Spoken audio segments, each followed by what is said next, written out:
The market streets were always full of noise, colors, and the sharp smell of smoke.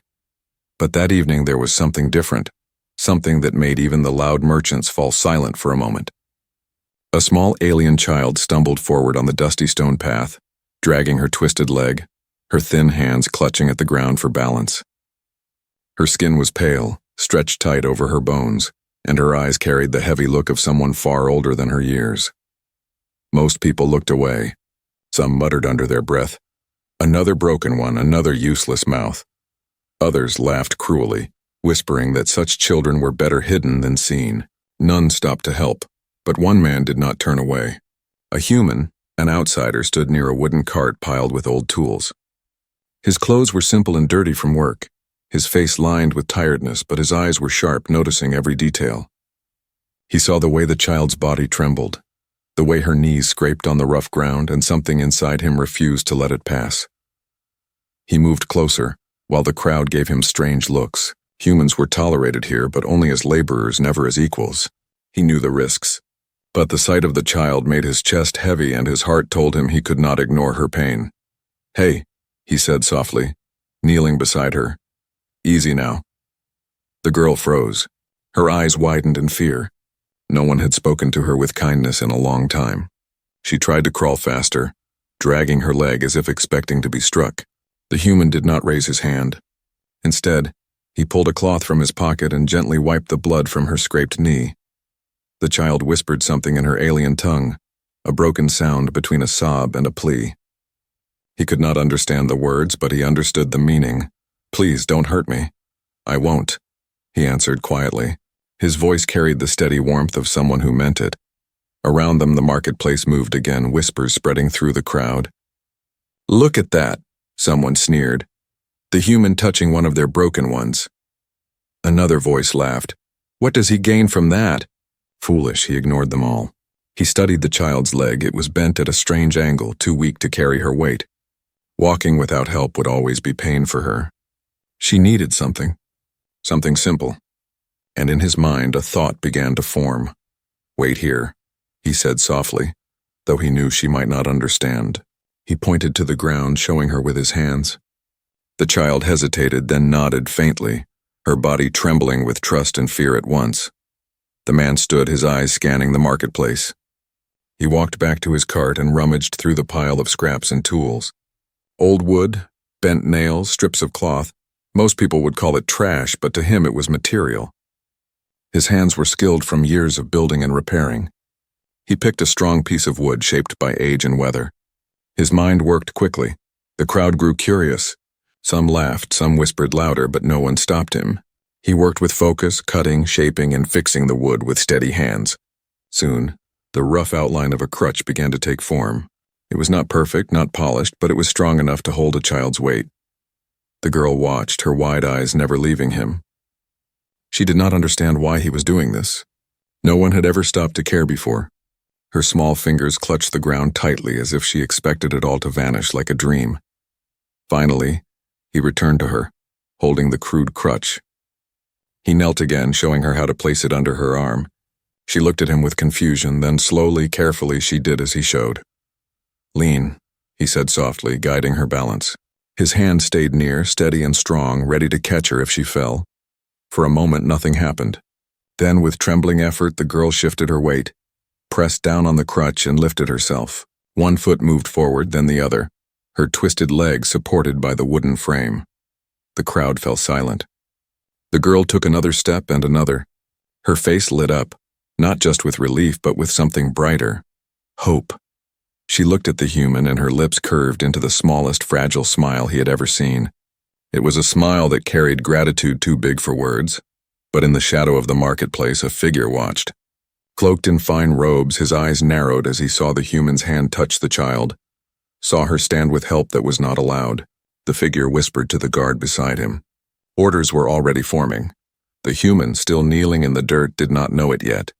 He only knew the child had taken her first true step. And for that moment, nothing else mattered. But by the next day, his act of kindness would bring chains, danger, and the attention of the emperor himself. The crutch had changed everything. The alien child, who only yesterday had dragged herself on the ground, now stood shakily on her feet.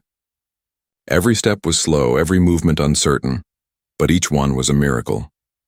Her fragile smile lit up the dusty street like a small flame in darkness. The human worker stood near her, arms crossed, pretending not to care about the whispers around them. But inside his chest was heavy with quiet pride. He had built things all his life, tools, carts, doors, but never before had something so simple carried such weight. Still, he felt the eyes. People were watching. Their gazes were sharp, curious, mocking. Some merchants laughed under their breath. What use is kindness? That girl is nothing, broken beyond repair. Others shook their heads. The human is foolish. He does not know the danger. But danger was already near. In the shadows of the market, the cloaked man who had watched the scene yesterday returned. He had not come alone. 2 guards stood at his side, their armor shining, their hands resting on curved blades. They were not here to buy fruit or trade goods. Their eyes never left the human and the child. The human ignored them for now. He knelt in front of the girl again, steadying her hands on the crutch. "One more step," he said gently. She didn't understand the words, but she understood his calm voice, his steady tone. She nodded faintly and moved forward, her leg trembling but her spirit rising. The girl took 2 steps, then 3. The crowd grew quiet. Even those who mocked her earlier now leaned forward. For the first time, they saw her stand taller than the dust. For the first time, she was not crawling, then she stumbled. Her body lurched sideways, but the human caught her before she fell. His hands were firm, steadying her small frame. He lifted her slightly, placed the crutch back under her arm, and let her try again. The girl looked up at him with wide eyes. No one had ever caught her before. No one had ever stopped her from falling. For her, this was more than wood and cloth. This was a gift. She whispered a word in her language, soft and trembling, a word he could not understand, but he felt its meaning. "Thank you." At that moment, something shifted in the air. The laughter stopped. Even the cruelest voices fell silent. Everyone could see what had happened. A broken child had been given a chance to walk. And a human, a low worker from a race despised and ignored, was the one who gave it. But not everyone was moved. The cloaked figure stepped forward now, his guards pushing through the crowd. His voice was cold and sharp. "What are you doing, human?" The human did not answer at first. He looked at the girl, making sure she was steady, then turned his eyes to the figure, helping her. The figure's lips curled in anger. "Do you know who she is?" The human shook his head. "A child!" The crowd gasped at his boldness. The figure's voice lowered almost a hiss. "She is not just a child. She is blood of the throne. She is granddaughter to the emperor." The human froze. The words struck him like iron. His heart thudded heavy in his chest. The girl, this small, fragile girl, was royal blood? The cloaked man stepped closer, his guards moving their hands to their weapons. "You dare touch her? You dare place your filthy hands on royal flesh?" The child clung to the human's sleeve, her eyes wide with fear. She shook her head, whispering quickly and her tongue pleading with the cloaked man. But he did not listen. The human's jaw tightened. He had not cared about her name, her status, or her bloodline. He only saw a child who needed help. But now he understood the danger. His kindness had crossed a forbidden line. The figure raised a hand, signaling his guards. "The emperor will hear of this. By dawn, you will be in chains." The human placed himself between the child and the guards, his body tense but unmoving. He did not reach for a weapon, he had none. All he had was his hands, his will, and the wooden crutch that kept the girl standing. The guards hesitated. They had never seen such defiance from a human before. The crowd whispered louder, their voices carrying both fear and awe. The cloaked man glared, his anger burning. "You cannot hide. Tomorrow every soldier in the city will hunt you." The human looked down at the girl again. She was trembling, clutching the crutch as if it were life itself. Her eyes begged him not to leave her. He knew then, running would not be simple. Helping her had already tied their fates together. If the emperor wanted him in chains, then so be it. But he would not abandon her, not now, not ever. As the cloaked figure turned to leave, his voice echoed coldly through the market. "Enjoy your last night of freedom, human. The emperor's order is coming." The human stood silently, the girl leaning against him, the crude wooden crutch pressed into the dirt. Around them, the market shifted, people hurrying away, leaving only whispers in the air. The gift he had built was no longer just wood and cloth. It was the spark of rebellion, and by morning it would set fire to the whole empire. The city never slept. Even when the sun sank below the horizon and the lanterns glowed faintly on the streets, voices carried through alleys and smoke-filled taverns. That night the whispers grew stronger, spreading like fire from mouth to mouth. They say the human touched royal blood. They say the broken child walked again. They say the emperor himself has ordered chains. Some laughed in disbelief. Others leaned closer, fear written across their faces. To touch a royal child without permission was more than offense, it was a crime. And for a human, it was unthinkable. The human worker sat in the corner of a small room above the marketplace, his back against the wooden wall, his tools scattered on the floor beside him. The alien child lay curled up on a thin blanket nearby, the crude crutch resting beside her like a guard. She had fallen asleep quickly, exhaustion stealing her away. But even in her sleep, her hand reached for the crutch as if she feared it might vanish. The man watched her for a long time. Her breathing was uneven, her body too thin, too weak. How could someone of royal blood live like this, cast out into the dirt? He didn't understand. None of it made sense, yet he remembered the cloaked man's words, granddaughter of the emperor. If that was true, then tomorrow would not just bring guards, it would bring soldiers, chains, maybe worse. He could almost hear the boots already marching toward him. A knock echoed on the door. Sharp, urgent. The man tensed, his hand reaching for a heavy tool on the floor. The child stirred in her sleep but did not wake. Slowly he opened the door just a crack. A woman stood outside. Not human. Her skin was the pale silver of the emperor's people, her eyes glowing faintly in the dark. She wore no armor, only a hooded cloak, and her voice was low. "You are a fool," she whispered. The man frowned. "Who are you?" "Someone who heard the whispers," she said, glancing down the hall before stepping inside. Her eyes fell on the child, and for a moment her harsh face softened. Then she looked back at him. "Do you know what you have done?" "I helped a child," he answered simply. Her jaw tightened. "Not just a child. The child. Do you know why she crawls in dirt instead of resting in silks?" The emperor cast her out. She was born broken.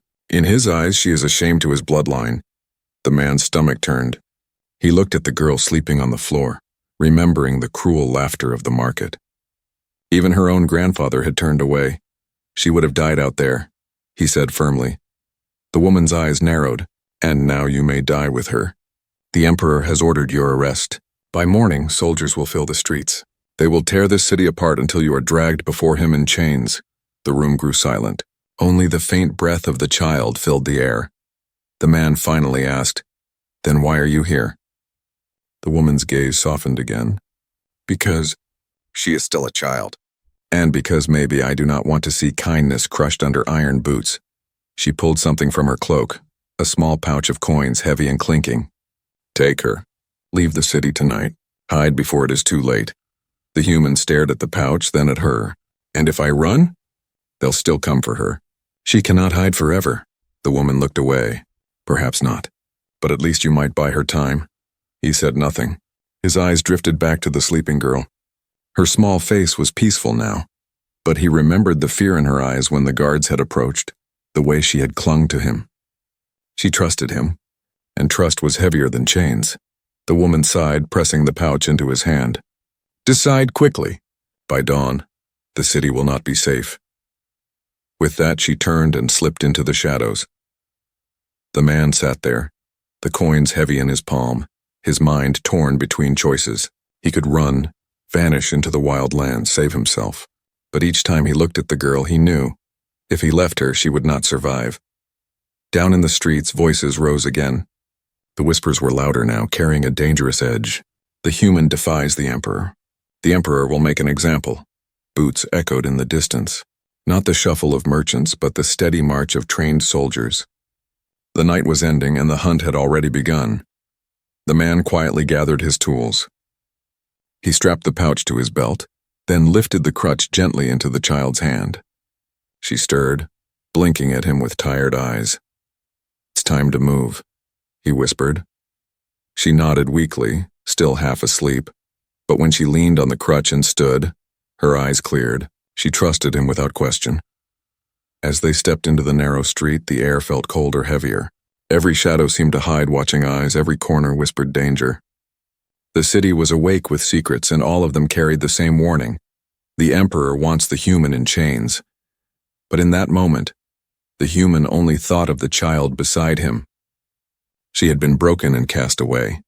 Yet with every step she took, with the crutch he had built, she defied an empire, and he knew, if the Emperor wanted chains, he would have to fight for them. The sun rose over the city like a blade of fire cutting through the smoky sky. The markets had not yet opened, but the streets were already filled with soldiers. Their boots struck the stone in perfect rhythm, their armor gleaming with the mark of the Emperor.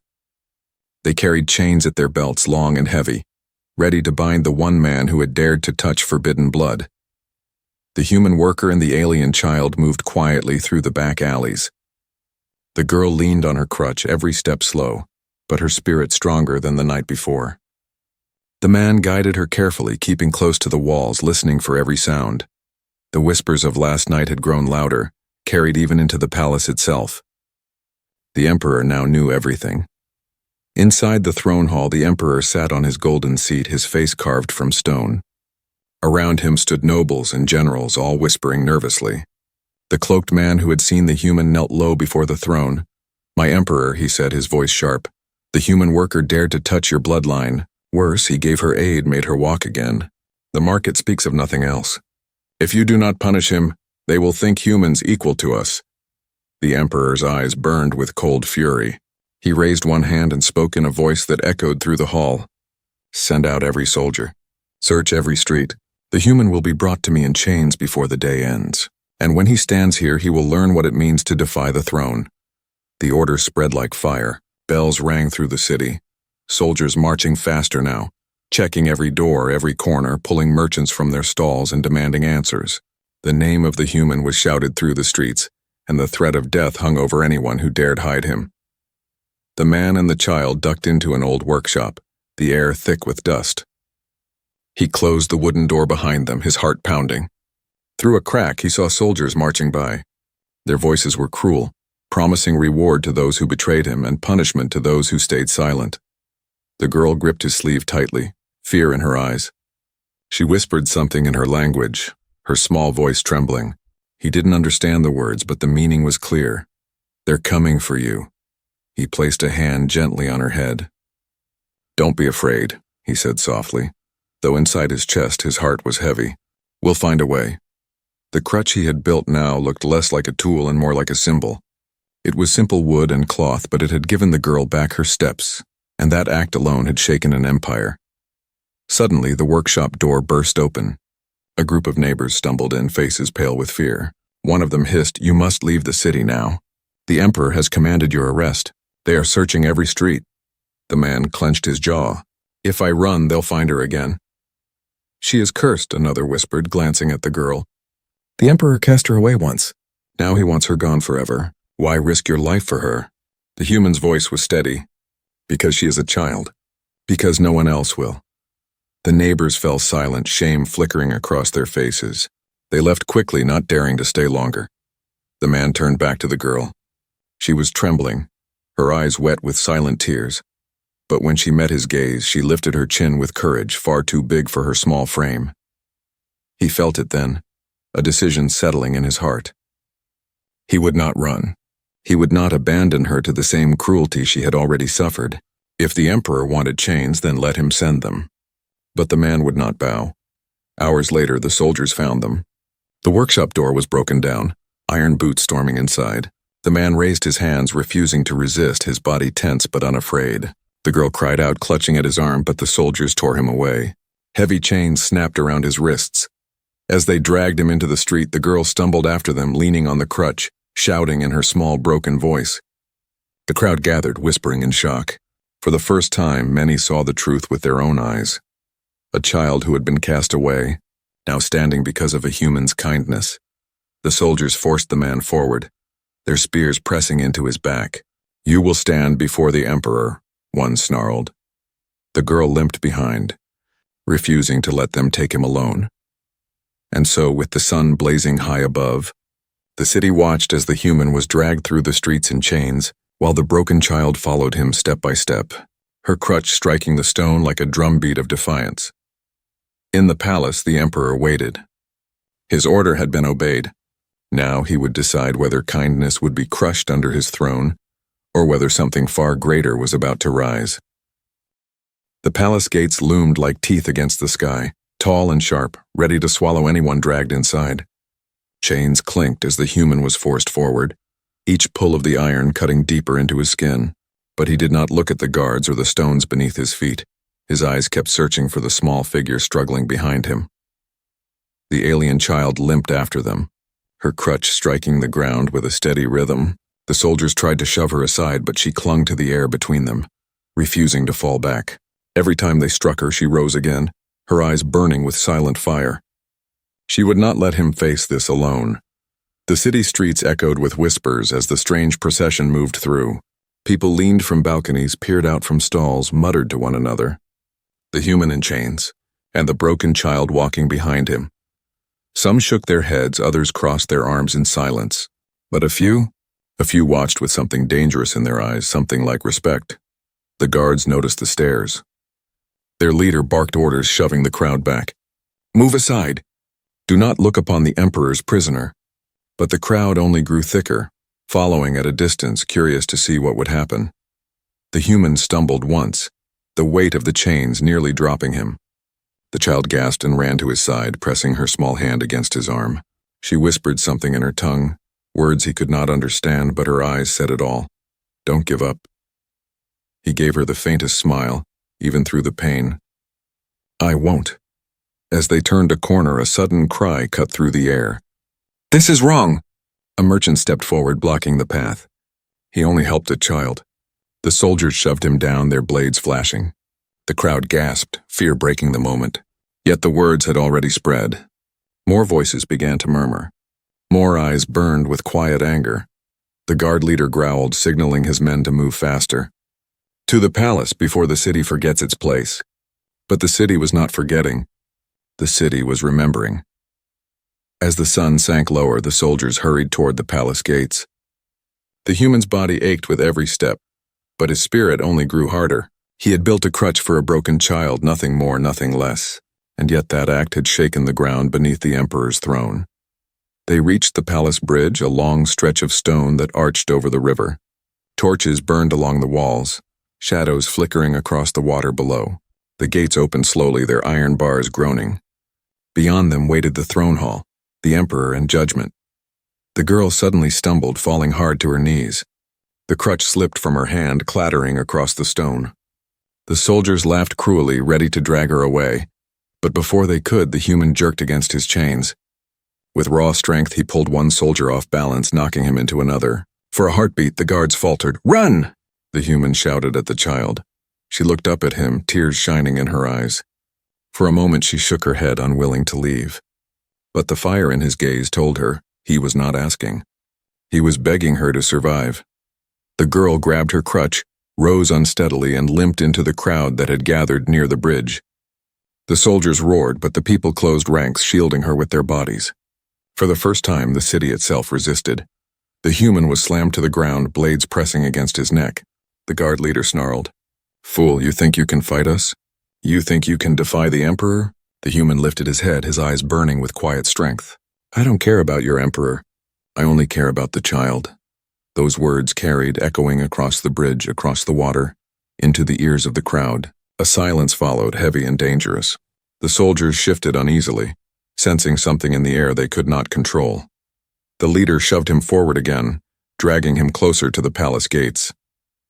But the whispers followed. The voices spread. And somewhere deep inside the palace walls, even the emperor himself would soon hear them. The chase had not ended. It had only begun. For the first time in centuries, the city stirred with doubt, and all because a human had built a simple wooden crutch for a broken child. The torches flickered in the wind as the palace doors opened wider. The guards pulled the human through, the heavy chains scraping the floor. But behind them, in the growing crowd, the girl still limped forward, refusing to stop, her crutch striking the stone like a heartbeat of rebellion. The shadows of the palace swallowed them, but the world outside was already changing. The palace doors slammed shut behind them, the sound echoing like thunder across the vast marble hall. Torches lined the walls, their flames flickering, casting long shadows over pillars carved with the faces of past rulers. At the far end, raised above the floor, sat the emperor on a throne of black stone, his golden crown heavy with jewels. His eyes were cold, hard, and merciless. The human was dragged forward, chains biting into his wrists and ankles. Each step echoed against the stone floor. He kept his head low, not out of fear, but because his neck ached from the beating the guards had given him on the way. Still, his back remained straight. He would not crawl. The nobles filled the hall, whispering among themselves. Their robes shimmered, their voices sharp. Some sneered at the sight of him. A human here? In the emperor's court? Others whispered nervously. They say he touched the broken child. They say she walks now. The emperor raised a hand and silence fell like a blade. His voice was deep, carrying across the hall with the weight of command. Bring him closer. The guards shoved the human forward until he was forced to his knees before the throne. The chains clattered on the marble floor. The emperor studied him for a long time. Then, with a voice sharp as steel, he asked, "Do you know what crime you have committed?" The human lifted his head. His eyes were bruised but steady. "I helped a child." Gasps rippled through the hall. The nobles leaned closer, their whispers rising again. The emperor's face darkened. "That child is of my blood. You touched what was forbidden. You dared to act above your station." Before the human could answer, a small voice echoed through the hall. "No!" The crowd turned. The nobles gasped. The broken child had entered. She limped forward, her small body trembling, the crude crutch striking the marble floor with every step. Guards tried to block her, but she pushed past them, her eyes locked on her grandfather. She stopped between the human and the emperor, planting her crutch firmly on the floor. Her voice was thin but clear. "He is not guilty." The hall fell silent. No one had ever heard the broken child speak in the emperor's court. For years she had been hidden, forgotten, treated as shame, and now she stood because of a human's gift. The emperor's eyes narrowed. "Child, you defy me?" Her chin trembled, but she did not lower her gaze. "You threw me away," she said in her own tongue, her words trembling with anger. "He gave me back my steps. He gave me dignity. You call him criminal? Then I am guilty too." The court erupted in chaos. Nobles shouted, guards exchanged nervous looks. Some voices whispered with awe. "She stands. She speaks. The broken child lives again." The emperor slammed his staff against the floor, the sound silencing the hall. His face was hard, but his eyes betrayed a flicker of uncertainty. For the first time, his authority was being questioned, not by generals, not by nobles, but by a frail child and a human in chains. The human, still kneeling, looked at the girl with quiet pride. He had not asked for this, but seeing her stand between him and the throne filled him with a strength even the chains could not crush. The emperor leaned forward, his voice cold. "You believe this man deserves mercy? You believe his defiance means nothing?" The girl gripped her crutch tighter, her small hands trembling. "I believe he deserves honor." The words struck the court like a storm. Nobles gasped, some covering their mouths, others shaking their heads. A human honored in the palace? It was unthinkable. The emperor's face twisted with anger. "Silence, enough." He stood from his throne, his robe sweeping the floor. "This human will be punished. His chains will remind all of you no one rises above the emperor's law." The girl's eyes filled with tears, but she did not move. She stood in front of the human, her thin body blocking the emperor's gaze. For a moment it looked as if the guards would rip her away. But the human spoke, his voice strong despite the pain. "If kindness is a crime, then chain me. If helping a child is defiance, then call me guilty. But know this, your empire is weaker than you think if mercy is your greatest enemy." The hall froze. His words cut deeper than any blade. Nobles looked at one another, fear and doubt creeping into their eyes. Some whispered, "He speaks truth." Others hissed angrily, demanding silence. The emperor's fists tightened around his staff. His pride burned, but the whispers in his court could not be ignored. His granddaughter's courage, the human's defiance, together they had planted a seed of rebellion in the very heart of his throne room. The emperor raised his hand. "Enough. I will decide his fate." The guards pulled the human to his feet, the chains dragging loudly. The girl tried to hold on to him, but the guards pushed her back. Tears streamed down her cheeks, but her eyes burned with determination. As the human was dragged toward the inner chambers, The nobles whispered louder than ever before. The emperor's court had never seen such defiance. And deep inside, the emperor knew this was no longer a simple punishment. This was a choice that would decide not just the human's fate, but the strength of his throne itself. The emperor's court was silent, but it was not the silence of respect. It was the silence of fear. Every noble in the hall leaned forward, waiting for the words that would decide the human's fate. The guards stood ready, their chains tight in their hands, their blades drawn, their eyes fixed on the man who had dared to challenge the throne. The human stood bloodied and bruised, his wrists bound by heavy iron, yet he did not bow. He stood tall, his eyes steady as if the chains were no more than rope. And beside him, the broken child still clutched her crutch, refusing to leave, her tiny body shaking but unmovable. The emperor rose from his throne, his voice thundering across the marble hall. "You stand in my court, human, accused of the gravest crime. You touched what was forbidden. You gave my bloodline dignity when I cast her away. Do you deny it?" The human lifted his head. His voice was steady even in the face of death. "I do not deny it. I helped a child who needed me." A wave of murmurs spread across the hall. The nobles whispered to one another, their voices sharp with unease. Some spat in disgust, others spoke in hushed awe. The emperor's face hardened. "And for this crime you must pay. I offer you no escape. You have two choices." The court froze. All eyes turned to him. The emperor raised one hand, fingers curling into a fist. "Choice one, accept your punishment. You will wear these chains until death, and your suffering will remind every human and every alien of their place beneath my throne." He lowered his hand, then extended the other, his voice turning sharp as a blade. "Choice two, kneel to me. Accept your crime as defiance, but pledge your life to the empire. I will strip your freedom but grant you honor and service. You will be remembered as the human who bowed to the emperor's mercy." The human stared at him, the weight of the choices pressing on his shoulders. Chains or a crown of false honor, slavery or submission. Both were prisons. The child stepped closer, her crutch striking the marble floor with a sharp sound. She looked up at the emperor, her voice trembling but clear. "No," she said. "He does not belong to your chains. He does not belong to your throne. He belongs to no one but himself." Gasps erupted through the hall. A child had spoken against the emperor, and not just any child, his own granddaughter. The emperor's face twisted in rage. "Silence, broken one! You dare speak against me?" But she did not lower her eyes. She pointed at the human, her voice growing stronger. "He gave me what you never did. He gave me hope. He gave me strength. He gave me love. You call that crime? Then your throne is weaker than the man you call prisoner." The nobles erupted into whispers again, louder this time. Some looked at the child with shock, others with admiration. The guards shifted uneasily, their grips on their chains trembling.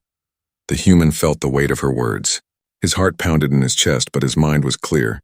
He stepped forward, the chains rattling, and looked directly at the emperor. "You offer me two choices," he said, his voice strong. "But you forget the third." The emperor's eyes narrowed. "And what is that?" The human's lips curved into the faintest smile. "I will not bow. I will not break. If death is the price of kindness, then take it. But know this, your people have already seen the truth. They saw your bloodline crawl in the dust, and they saw her stand because of a human. They will never forget it." The hall shook with the power of his words. Nobles gasped, guards exchanged nervous glances. Even the emperor felt the weight of silence pressing against him, like the walls themselves were listening. The child stepped beside the human, gripping his hand with her small fingers. Her crutch trembled, but she stood tall. Together they looked up at the emperor, their defiance clear. For the first time in his reign, the emperor hesitated. His crown felt heavy, his power uncertain. His own granddaughter's eyes burned with truth, and the human's voice carried strength no chains could silence. Finally, the emperor raised his staff and slammed it against the floor. The sound echoed like thunder. "Release him!" The guards froze, uncertain. "Release him!" The emperor roared. The chains fell from the human's wrists, clattering to the floor. The hall erupted into chaos, gasps, shouts, disbelief. The nobles could not believe what they had seen. A human had stood in chains and walked out free. The emperor sat heavily back on his throne, his face shadowed with fury and doubt. He had spared the human, but the seed of rebellion had been planted. The whispers would spread beyond the city, beyond the empire. The human placed a hand on the child's shoulder. She leaned into him, her small body trembling with relief.